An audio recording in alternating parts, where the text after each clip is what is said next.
Hi, நேற்று நான் சொல்லியிருந்தேன்ல biryani recipe போடுறேன்னு சொல்லிட்டு. இப்போ நம்ம ரெசிபி பார்க்கலாமா? ஃபஸ்ட்டு குக்கரில் ஆயில் வச்சுக்கோங்க, கொஞ்சம் மஞ்சத்தூள், அதுக்கப்புறம் கொஞ்சம் காரத்துக்கு மிளகாத்தூள், டேஸ்ட்டுக்கு உப்பு. இது எதுக்காகனா, ஃபர்ஸ்ட் இது போடுறேன்னா, நம்ம பாயில் பண்ணி வச்சுருப்போம் இல்லையா எக் பிரியாணிக்கு, அந்த எக்கை இதில் எடுத்து போட்டுட்டு ரோஸ்ட் பண்ணி எடுத்து தனியாக வச்சுக்கலாம்.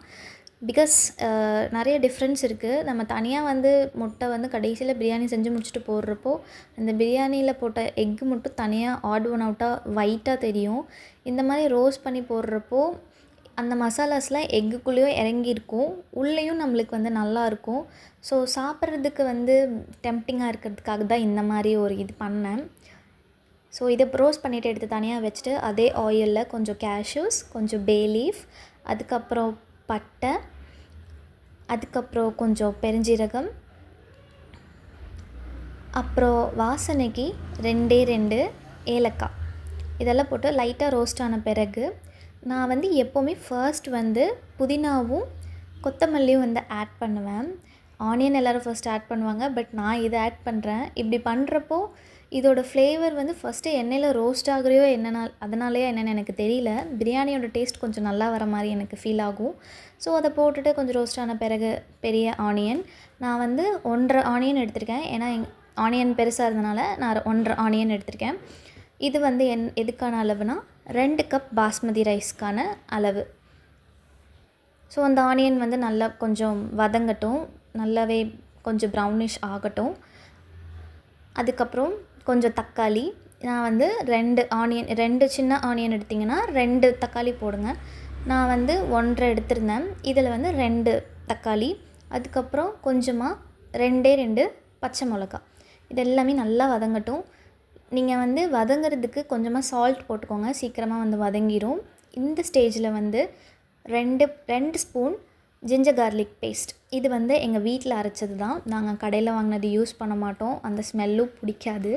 ஸோ நீங்களும் ட்ரை பண்ணி பாருங்கள், வீட்டில் அரைச்சி யூஸ் பண்ணுங்கள். எல்லாமே மேக்ஸிமம் நம்ம கடையில் வாங்குறத அவாய்ட் பண்ணிக்கலாம். பிகாஸ் இப்போது நம்மளுக்கு நிறைய இது எப்படி வருதுன்னே தெரில. சொல்லும்போதே Kashmiri chilli paste Kashmiri chilli powder வந்துருச்சு.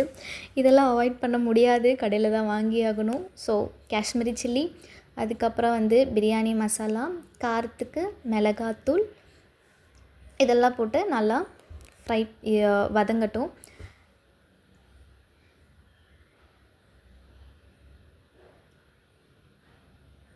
இந்த ஸ்டேஜில் ஒரு பேஸ்ட் ஒன்று ஊற்றுவேன். இது ஒரு கைப்பிடி புதினா, ஒரு கைப்பிடி கொத்தமல்லி, ஒரு 2 சின்ன வெங்காயம், அதை அரைச்சி பேஸ்ட் மாதிரி அரைச்சி இதில் ஊற்றிடுங்க.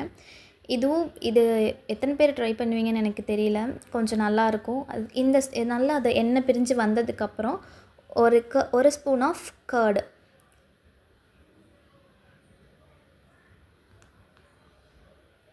கர்ட் போட்டு நல்லா வதங்கட்டும். அதுக்கப்புறம் லைட்டாக புதினா போட்டுக்கோங்க.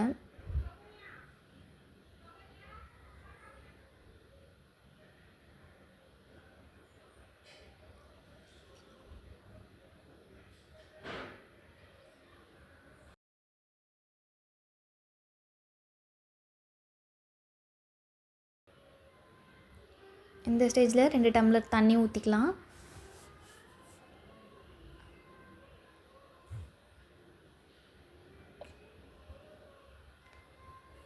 ரெண்டு கப் ரைஸ்க்கு 2:2 ரேஷியோவில் போட்டுட்டு தண்ணி கொதிச்சதுக்கப்புறம் ரைஸ் போட்டுடலாம். ரைஸ் போட்டுட்டு ரொம்ப கிளறாமல் மீடியமாக கிளறி விட்டுட்டு உப்பு போட்டுட்டு, அதுக்கப்புறம் நம்ம ஃபஸ்ட்டே எக்கு இது பண்ணி வச்சுருந்தோம் இல்லையா, ரோஸ்ட் பண்ணி வச்சுருந்தோம் இல்லையா, அந்த எக்கை 1 by 1 எடுத்து உள்ளே போட்டுடலாம்.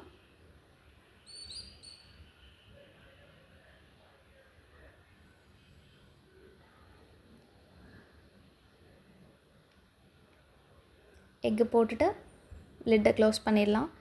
2 விசில் கரெக்டாக இருக்கும், அதுக்கு மேலே விட்டிங்கன்னா குழஞ்சிரும். ஒருத்தவங்களோட குக்கரை பொறுத்து 2 விசில் விட்டுட்டா எடுத்துட்டா பிரியாணி ரெடி. தேங்க்யூ ஃபார் வாட்சிங்.